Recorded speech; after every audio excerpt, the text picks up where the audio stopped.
ಬಿಜೆಪಿಯವರೇನು ಸಾಚಾನ ಅಂತ ಪ್ರಶ್ನೆ ಮಾಡ್ತಿದ್ದಾರೆ.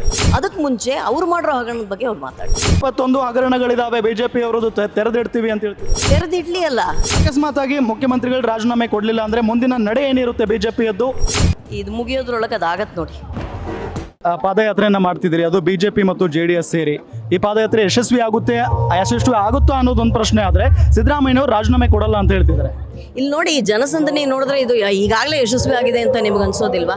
ಸಾವಿರಾರು ಸಂಖ್ಯೆಯಲ್ಲಿ ಜನ ಸೇರಿದ್ದಾರೆ ಅಂದರೆ ಜನಗಳಿಗೆ ಬೇಜಾರಾಗಿದೆ ಅಂತ ಆಯ್ತಲ್ಲ. ಮೂಢ ಅನ್ನುವಂಥದ್ದು ಸಾರ್ವಜನಿಕರು ಸೇರಿದ್ದು, ಅದನ್ನು ತಮ್ಮ ಮನೆಯ ಸೊತ್ತಾಗಿಸ್ಕೊಳ್ಳುವ ಪ್ರಯತ್ನವನ್ನು ಅವರು ಮಾಡಿದ್ದಾರೆ. ಅದಕ್ಕೆ ಅವರು ದಂಡ ತೆರಲೇಬೇಕು, ಅವರ ತಲೆ ದಂಡವನ್ನೇ ನಾವು ಪಡಿತೀವಿ. ಬಿಜೆಪಿಯವರೇನು ಸಾಚಾನ ಅಂತ ಪ್ರಶ್ನೆ ಮಾಡ್ತಿದ್ದಾರೆ.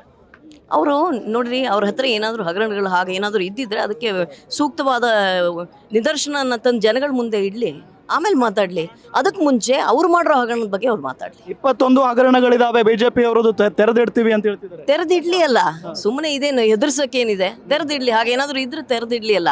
ತೆರೆದಿಡೋಕೇನು ಇಲ್ಲ ಅನ್ನೋ ಹೊತ್ತಿಗೆ ಈ ಅಸೆಂಬ್ಲಿಯಿಂದ ತಪ್ಪಿಸ್ಕೊಂಡು ಓಡಾಡ್ತಾ ಇರೋದಲ್ವಾ ಮಾತನಾಡದೆ. ಸ್ವತಃ ಮುಖ್ಯಮಂತ್ರಿಗಳ ಉತ್ತರ ಹೇಳ್ತಾ ಇಲ್ವಲ್ಲ ಅಸೆಂಬ್ಲಿಲಿ. ಯಾಕೆ ಹೇಳ್ತಾ ಇಲ್ಲ? ಅವ್ರದ್ದೇನು ತಪ್ಪಿಲ್ಲ ಅಂದ್ರೆ ಹೇಳ್ಬೇಕಲ್ಲ. ಅಕಸ್ಮಾತ್ ಆಗಿ ಮುಖ್ಯಮಂತ್ರಿಗಳು ರಾಜೀನಾಮೆ ಕೊಡಲಿಲ್ಲ ಅಂದ್ರೆ ಮುಂದಿನ ನಡೆ ಏನಿರುತ್ತೆ ಬಿಜೆಪಿಯದ್ದು, JDSನದ್ದು? ಇದು ಮುಗಿಯೋದ್ರೊಳಗೆ ಅದಾಗತ್ತೆ ನೋಡಿ. Thank you madam. ಇದು ಮಾಳವಿಕಾ ಅವಿನಾಶ್ ಅವರ ಮಾತು. ಗ್ಯಾರಂಟಿ ನ್ಯೂಸ್, ಸುದ್ದಿ ಖಚಿತ, ನ್ಯಾಯ ನಿಶ್ಚಿತ.